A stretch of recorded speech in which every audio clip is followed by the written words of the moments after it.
شہرت یافتہ ادارہ جامعہ رشید العلوم چترا کے میں اسی بستی کے جناب قاری محمد ممتاز صاحب دامت برکاتہم العالیہ جو ماشاءاللہ مدرسے سے بہت ہمدردی اور خیر خواہی رکھتے ہیں اور گاہ بگاہ مدرسے میں تشریف لاتے رہتے ہیں. کبھی ایسا ہوتا ہے کہ بغیر خبر کیے یہ درسگاہ پہنچ جاتے ہیں اور بہت ادب کے ساتھ اجازت لے کر کے درسگاہ میں بیٹھتے ہیں اور طلباء کو اپنے اعتبار سے ان کی جانچ کرتے ہیں، ان کو سنتے ہیں، ان کے تربیتی جانچ ہوتی ہے. اس اعتبار سے بھی ماشاءاللہ خیر خواہ ہیں اور ہر کام پر ہاتھ بٹانے والی شخصیت ہے ان کی. اللہ تعالیٰ انہیں دین کے لیے قبول فرمائے. میں ان کی خدمت میں پہنچ رہا ہوں اور نہایت ادب و احترام کے ساتھ گزارش کر رہا ہوں کہ تشریف لائیں اور مختصر وقت میں اپنی گفتگو کو سمیٹ لینے کی کوشش کریں. اس کے بعد انشاءاللہ دستار بندی کا عمل ہوگا.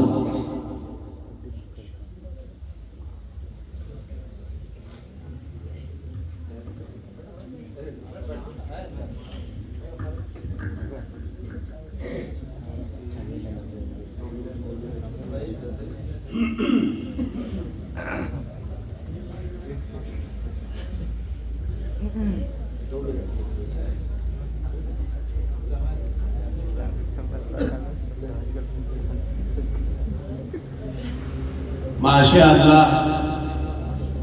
بعد نماز مغرب سے اب تک آپ لوگ دل جوئی کے ساتھ بچوں کا سالانہ اور اختتامی پروگرام سماعت کر رہے ہیں.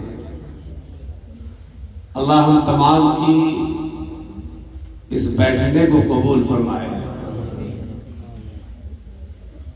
دو چار بات میں اپنے طرف سے رکھوں گا انشاءاللہ اور اس کے بعد باقاعدہ اور باضابطہ خطاب ہونا ہے. حضرت مولانا مفتی محمد ثناء اللہ صاحب المظاہری استاذ حدیث جامعہ رشید العلوم چترا کا آپ حضرات حضرت والا کا جو خطاب ہوگا اخیر تک بیٹھ کر ان کی قیمتی باتوں کو سنیں گے نا انشاءاللہ. آئیے آپ کے حوصلے اور جذبے تک پہنچنے کے لیے دو مصرع میں پیش کرتا ہوں نعت پاک کا.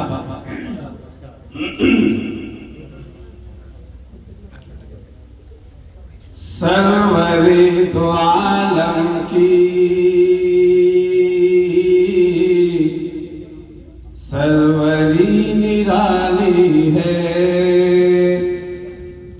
سرور دو عالم کی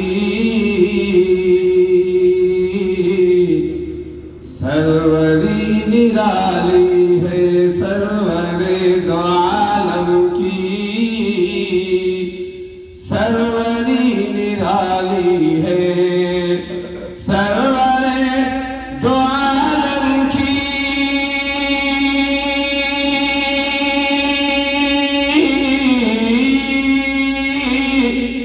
سرور دو عالم کی سروری نرالی ہے. سروری نرالی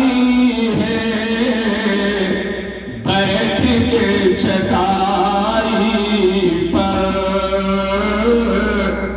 بیٹھ کے چٹائی پر بیٹھ کے چٹائی پر سلطنت سنبھالی ہے. بیٹھ کے چٹائی پر بیٹھ کے چٹائی پر سلطنت سنبھالی ہے. سرور دو عالم کی سر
زمانی ہے۔ ماشاءاللہ بڑی بغور آپ حضرات نے سماعت کیا ہے۔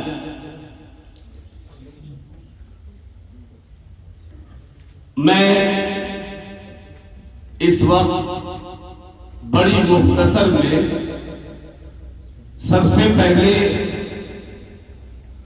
جامعۃ الشیخ محمد عاقل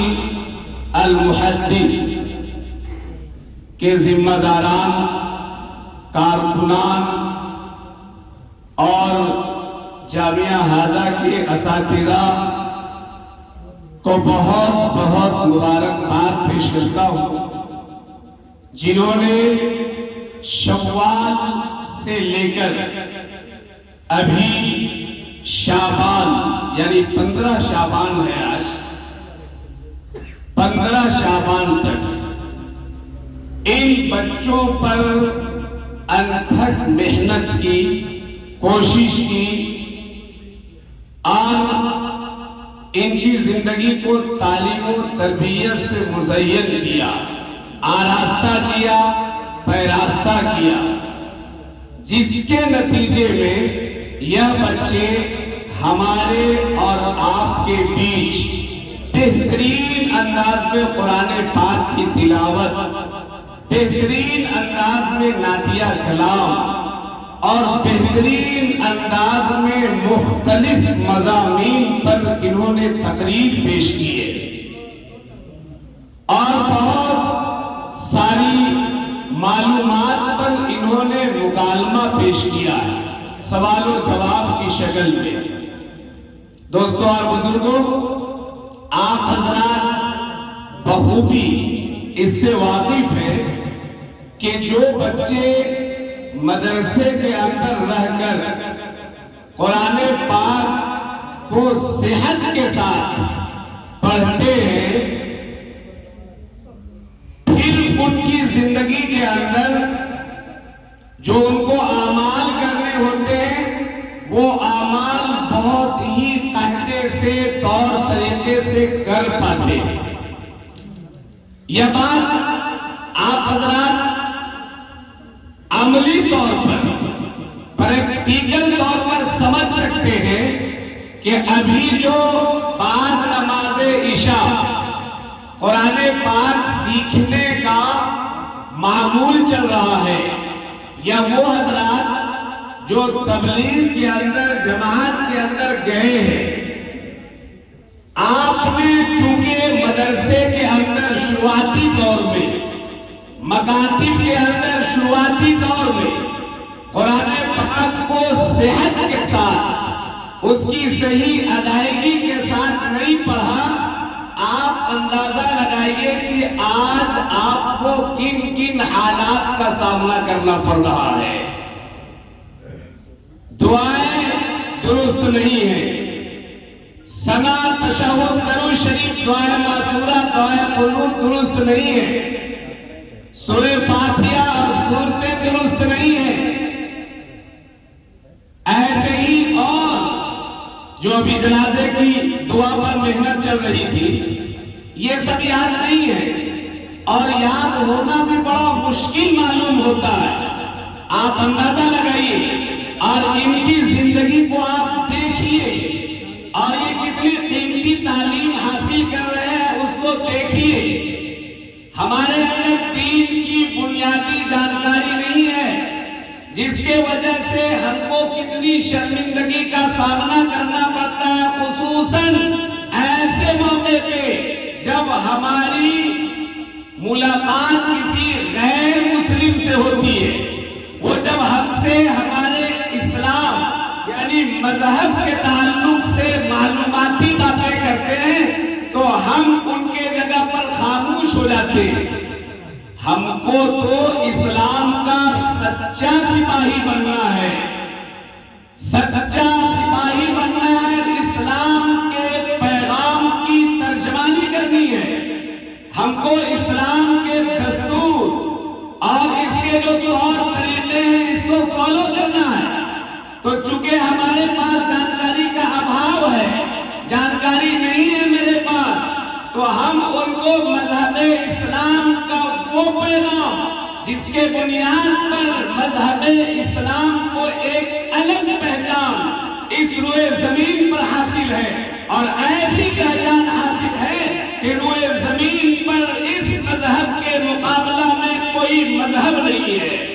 اس قرآن پاک کے مقابلے میں کوئی کتاب نہیں ہے۔ میں نے گزشتہ دنوں آپ کو ایک بات سنایا تھا، وہ مہاتما گاندھی جن کو اس ہندوستان کا راشٹریہ باپو کہا جاتا ہے، مہاتما کہا جاتا ہے، انہوں نے حضرت مولانا محمد علی مونگیری رحمۃ اللہ علیہ سے مخاطب ہو کر ایک موقع سے کہا تھا کہ مولانا میں نے روئے زمین کے تمام تر مذاہب کے کتابوں کو، دھرم کے گرنتھوں کو پڑھا، مطالعہ کیا، لیکن قرآن کے مقابلے میں مجھے کوئی کتاب نہیں ملی۔ روئے زمین کے اندر بسنے والی انسان اور اس انسانیت کی زندگی کو میں نے پڑھا، لیکن پیارے آقا یعنی کہ محمد صاحب کی زندگی کے اندر جو پیغام اور جو طریقہ اور جو اخلاق اور جو کردار ملے،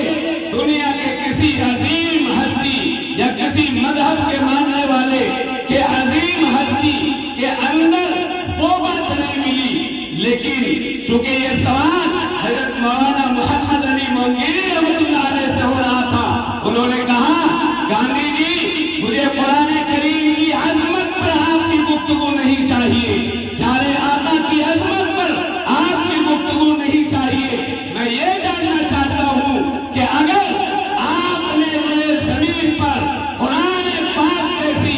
عظیم کتاب نہیں پایا اور اس کے پیغامات کو نہیں پایا، پیارے آقا کے اخلاق و کردار جیسا کریکٹر اس روئے زمین کے اندر بسنے والے کسی انسان کے اندر نہیں پایا،